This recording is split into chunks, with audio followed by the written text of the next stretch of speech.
আদালতের কার্যক্রম শুরু করা হোক। মহামান্য আদালত, এই পিচ্ছি মেয়ে। এ উকিল, তুই কারে পিচ্ছি কস? আমার কি এত তলায় যদি পশম আছে, তোর সারা শরীরে তা নাই। মহামান্য আদালত, আমাকে কিন্তু অপমান করা হইতেছে।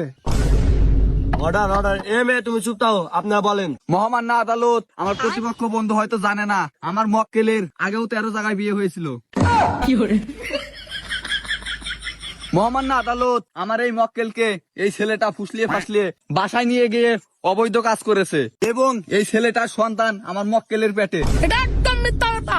ওই মেয়ের বগলে আজ পর্যন্ত আমি একদিনও যাই নাই, শুধু একদিন ফোনে কথা বলছিলাম। মহামান্য আদালত, আমার মক্কেল শুধু এই মেয়ের সাথে একদিন ফোনে কথা বলছে, তাহলে কিভাবে এই মেয়ে গর্ভবতী হলো? অবজেকশন ইওর অনার, আমার মক্কেল কখনো মিথ্যা কথা বলতে পারে না।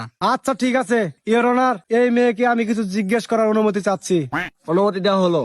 আচ্ছা মিস নীলা খাতুন, আমার মক্কেল আপনার সাথে শুধু একদিন ফোনে কথা বলছে, তাহলে আমার মক্কেলের বাচ্চা আপনার পেটে কেমনে আসলো? আমার বাড়ির পাশের রাস্তা দিয়ে অতি বাজার করতে গেছিল, ঠিক ওই সময় ওর শরীরে একটা বাতাস এসে আমার পেটে বাচ্চা হয়ে যায়।